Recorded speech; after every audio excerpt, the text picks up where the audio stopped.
Oke, bismillahirrahmanirrahim. Assalamualaikum warahmatullahi wabarakatuh. Hai teman-teman, ya ampun kangen banget. Akhirnya hari ini kita ketemu lagi di channel kita Story at Cerita Ade Teteh. Tapi masih dengan tanpa Teteh, jadi masih sama aku aja. Berarti kita sampai di segmen Q&A alias Q&A bareng Ade.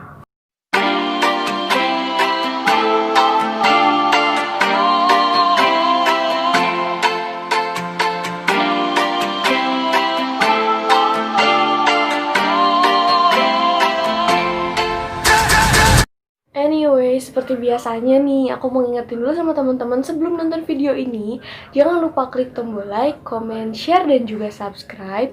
Dan juga jangan lupa buat nyalain tombol notifikasinya, supaya kalau kita update video baru, teman-teman langsung dapat notifikasinya. Oke? Aduh ya ampun, sebelum mulai nih aku gak enak banget sama teman-teman semua yang udah nunggu-nunggu kita update. Aku minta maaf sebelumnya karena benar-benar jarang atau nggak pernah update lagi gitu kan. Ya ampun, jauh banget ya dari tenggat terakhir kita update sampai hari ini tuh jauh banget. Dan alhamdulillah Allah ke hari ini kasih kesempatan aku buat bikin konten lagi, buat menghibur teman-teman lagi gitu ya. Alhamdulillah malam ini aku senggang. Aku mau kasih tahu aja gitu karena sekarang tugas-tugas aku tuh lagi di puncak-puncaknya. Pagi-pagi aku bangun dari spam tugas sama, ya ampun udah banyak banget pokoknya. Terus aku juga sekarang belajar udah mulai susah gitu ya, apalagi aku sekarang belajar online dan itu tuh susah dimengerti banget sih, aku nggak paham.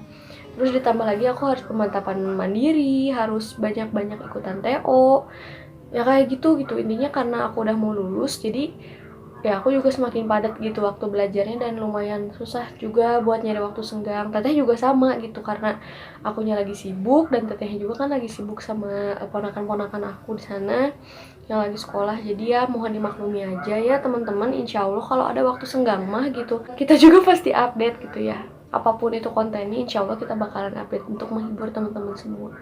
Mohon dimaafkan ya.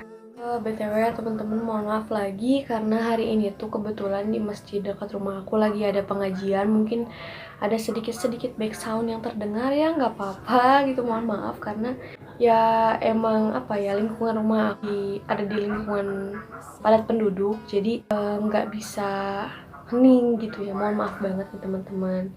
Terus oh iya, aku mau minta tolong juga sama teman-teman, barangkali ada yang punya rekomendasi kampus apa ya, kampus yang seleksinya lumayan gampang dan gak terlalu ribet, atau misalnya kedinasan, boleh deh bantu aku komen di bawah ya, kasih rekomendasi biar aku ada pilihan juga gitu. Karena jujur aku masih bingung gitu sekarang. Aku udah punya pilihan sendiri tapi takutnya ya kayak gitu. Jadi malam ini di konten kita kali ini aku bakalan bahas tentang salah satu hal yang mungkin orang kadang lupa atau bahkan nggak diterapkan ketika mau menulis. Nah, jadi aku di sini tuh mau bahas tentang tips-tips dan cara-cara gimana supaya kita tuh menulis sebuah cerita atau novel atau dongeng atau apapun lah, pokoknya cerita lah ya, itu tuh bisa lancar dan nggak sampai mentok di tengah jalan. Itu gimana sih tipsnya, dan aku bakalan bahas di konten kali ini. Insya Allah ini tuh bakalan bermanfaat buat temen-temen dimanapun dan kapanpun, karena ini tuh universal gitu, karena ini cuma sebuah tips tapi insya Allah bermanfaat. Ya teman-teman, tapi sebelumnya aku di sini bakalan bahas juga sedikit tentang menulis itu apa. Kalau buat aku pribadi, menulis itu adalah suatu kegiatan di mana kita itu menuangkan ide atau gagasan yang kita miliki, perasaan yang kita miliki ke dalam sebuah karya tulisan. Nah, karya tulisan itu kan macam-macam, ada yang berbentuk novel, dongeng, cerpen, diary, dan yang lain-lain gitu. Tapi yang umum digunakan itu biasanya diary ya, karena siapapun bisa menulis diary, tapi siapapun juga bisa menulis cerita. Yang penting ada kemauan dan juga kita punya ide bahasan. Kayak gitu ya teman-teman. Nah, aku mau kasih tips nih buat teman-teman yang suka nulis, senang nulis, atau misalkan teman-teman lagi punya project buat bikin cerpen atau novel. Ya, di sini aku mau kasih tipsnya nih. Kan kalau misalkan teman-teman nulis diary gitu, itu kan nggak ada apa ya, nggak ada strukturnya, atau misalkan bebas lah gitu, karangan bebas dan boleh lah ngalor ngidul. Tapi buat cerpen sama novel itu khusus ya, novel, cerpen, dongeng, dan lain sebagainya itu khusus, jadi emang harus terstruktur karena ada awal dan akhir cerita. Jadi aku di sini mau bantu nih teman-teman yang kalau misalkan kita nih ya kadang gitu kalau misalkan habis nulis cerita di tengah-tengah nih udah bagus-bagus, taunya mentok idenya gitu habis. Misalkan tadi kan si Robertnya habis jalan ya sama si Neneng, udah ini gimana ya? Aduh, ini istananya di sebelah mana ya? Terus ini gimana ya? Lanjutnya, aduh bingung. Pokoknya kayak gitu. Kan kalau udah kayak gitu suka sebel ya, suka bingung juga, suka bimbang, gundah gulana. Ceritanya mau dihapus sayang, tapi mau dilanjut idenya mentok gitu kan ya. Jadi di sini aku mau bantu teman-teman supaya kalau teman-teman mentok idenya, teman-teman bisa lanjutin lagi ceritanya tanpa harus ngulangin dari awal. Yuk, cekidot. Oke, yang pertama, teman-teman harus siapin buku dan alat tulis. Buat apa sih? Buat mencatat pokok bahasan yang bakalan teman-teman bahas. Karena teman-teman itu kalau misalkan buat cerpen atau buat novel, buat dongeng dan lain sebagainya harus tahu apa sih sebenarnya yang teman-teman bahas. Jangan sampai cerpen itu jadi ngelor ngidul gitu. Misalkan teman-teman mau bikin cerita tentang si kancil dan buaya.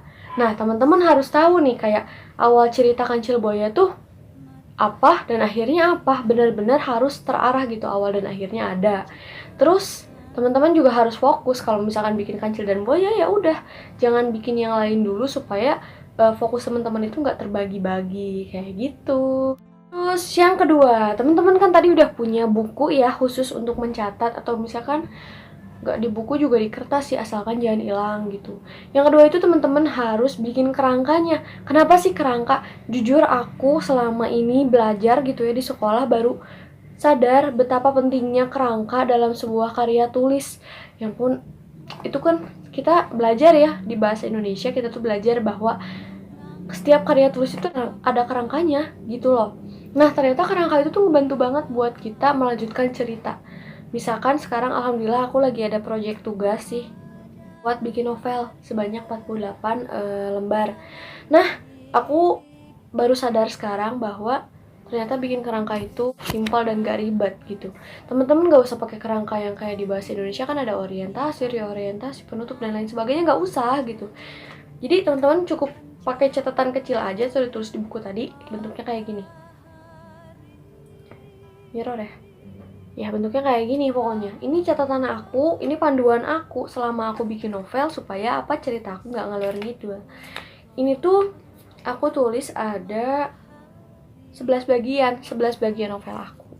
Kenapa sih kayak penting banget yang kayak gitu? Penting banget serius karena kerangka itu jadi panduan teman-teman. Kalau ide di kepala teman-teman hilang, di pikiran teman-teman hilang, teman-teman bisa tuh buka-buka lagi kerangkanya. Jadi misalkan habis kejadian hujan petir, ada kejadian apa lagi nih setelahnya teman-teman bisa tahu. Teman-teman insya Allah kalau udah punya kerangkanya gak akan ngalor ngidul dan pasti bakalan lempang-lempang baik gitu ya, lancar-lancar aja insya Allah, amin.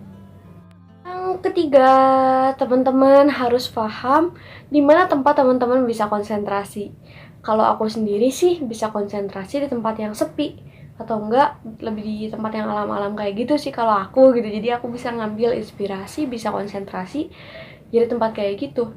Ada juga sih sebenarnya teman-teman yang nggak masalah untuk mencari ide di tempat yang ramai sekalipun. Itu keren banget sih, aku pengen kayak gitu, tapi setiap orang berbeda dan teman-teman harus paham gitu di mana sih tempat konsentrasi teman-teman yang paling enak, karena itu tuh bener-bener penting banget sih buat ngumpulin mood teman-teman juga biar mau nulis, biar lanjut nulis kayak gitu. Keempat, teman-teman harus nemuin mood teman-teman buat nulis. Kedengarannya sepele sih, kayak mood gitu. Orang moodian gak bisa nulis, bisa kok bisa. Yang penting teman-teman tahu bahwa menulis di saat mood gak bener atau lagi gak sinkron gitu, itu tuh menghambat. Jadi teman-teman benar-benar harus dalam kondisi yang bagus gitu, mood teman-teman lagi bagus, lagi nggak sedih, lagi nggak marah. Karena apa? Itu tuh bisa bantu fokus teman-teman juga, bisa ngarahin teman-teman supaya ya tetap di satu cerita itu dan gak ngaco gitu. Karena kadang kalau misalkan kita lagi sedih atau lagi marah tapi maksain untuk nulis ya, kayak misalkan ngejar deadline gitu, tapi dalam kondisi yang lagi gitu kan. Nah, itu bakal ngaruh banget sama tulisan, sama pemilihan kata bakal ngaruh banget gitu. Kalau kita moodnya lagi seneng kan gitu, insya Allah pemilihan katanya enak gitu, ceritanya juga ya keren lah pokoknya. Oke, mungkin cukup sekian aja ya topik bahasan kita kali ini.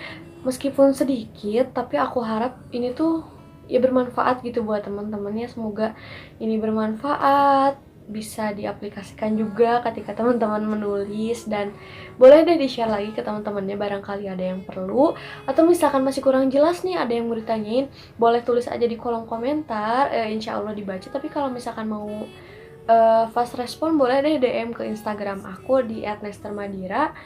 Jadi karena aku lebih sering interaksi di Instagram gitu, jadi ya ya gitu lebih cepet gitu, lebih fast respon ya. Kalau misalkan teman-teman yang mau nanya boleh deh DM aja, insya Allah aku bales gitu.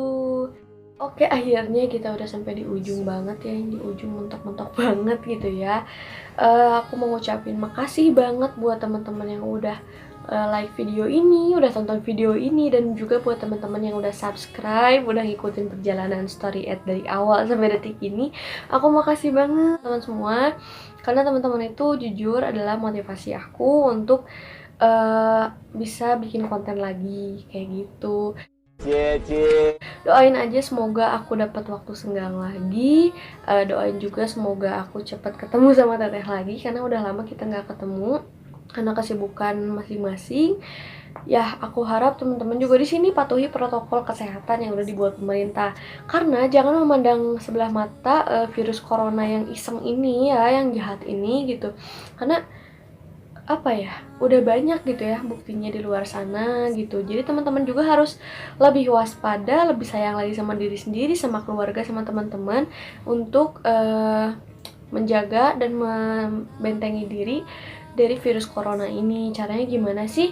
Pertama, teman-teman harus selalu menjaga kebersihan di rumah dan juga menjaga kebersihan diri teman-teman sendiri gitu. Yang kedua, teman-teman harus selalu memakai masker ketika keluar rumah dan juga membawa hand sanitizer atau sheet soap ya, yang sabun lembaran kayak gitu itu kan bisa dibawa kemana-mana ya, nggak ribet juga gitu, efektif. Pokoknya stay safe buat teman-teman semua, dan makasih banyak udah nonton. Jangan lupa share juga ke teman-temannya supaya lebih banyak lagi yang nonton story ad. Oke? Makasih. Assalamualaikum warahmatullahi wabarakatuh. Dadah. Kau dengar itu kekasihku.